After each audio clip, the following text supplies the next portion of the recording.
बगुला और लालची कछुए की कहानी बहुत समय पहले एक हरे भरे जंगल में एक तालाब था।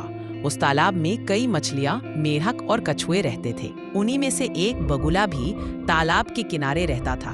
शुरुआत गर्मियों का मौसम था। तालाब का पानी धीरे धीरे सूखने लगा। सभी मछलियां और कछुए परेशान थे। अगर पानी ही खत्म हो गया तो हम कैसे जिएंगे?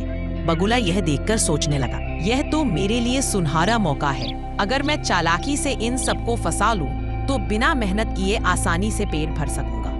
बगुले की चाल। एक दिन बगुले ने उदास चेहरा बनाकर तालाब के बीच में घोषणा की, मित्रों, मुझे खबर मिली है कि यह तालाब बहुत जल्दी सूख जाएगा, लेकिन चिंता मत करो, पास ही एक और बड़ा तालाब है जिसमें मीठा पानी है और खूब खाना भी। अगर तुम सब चाहो तो मैं तुम्हें अपनी चोंच में बिठाकर वहां पहुंचा सकता हूँ। बगुले की मीठी बात सुनकर मछलियां और मेढक खुश हो गए। वे बोले, वाह, तुम तो हमारे सच्चे मित्र हो, हमें बचाने का रास्ता दिखा रहे हो। तालाब में एक कछुआ भी रहता था। वह बहुत लालची था।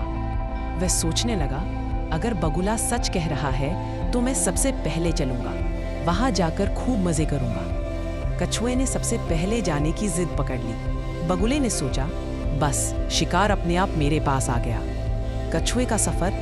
बगुले ने कछुए को अपनी चोंच में दबाया और उड़ चला। लेकिन कछुआ सोच रहा था, अब मैं नए तालाब में खूब मछलियां खाऊंगा, खुलकर जीऊंगा। मगर बगुले का इरादा कुछ और ही था।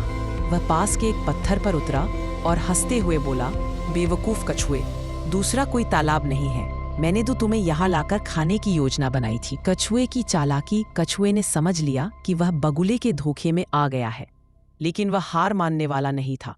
उसने तुरंत अपनी गर्दन खोलकर बगुले की गर्दन पर जोरदार काट लिया। बगुला दर्द से चीखने लगा और डर कर कछुए को नीचे गिरा दिया। कछुआ तुरंत अपने कठोर खोल में छुप गया और फिर तालाब की ओर लुढ़कते लुढ़कते वापस पहुंच गया।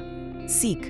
कछुए ने तालाब में पहुंचकर सबको बताया कि बगुले की मीठी बातों में मत आना, वह धोखेबाज है। सभी मछलियां और मेंढक भी सतर्क हो गए। बगुला खाली पेट रह गया और तालाब छोड़कर उड़ गया। अगर आप लोगों को कहानी अच्छी लगी हो तो लाइक, कमेंट, शेयर और सब्सक्राइब करना बिल्कुल ना भूलें।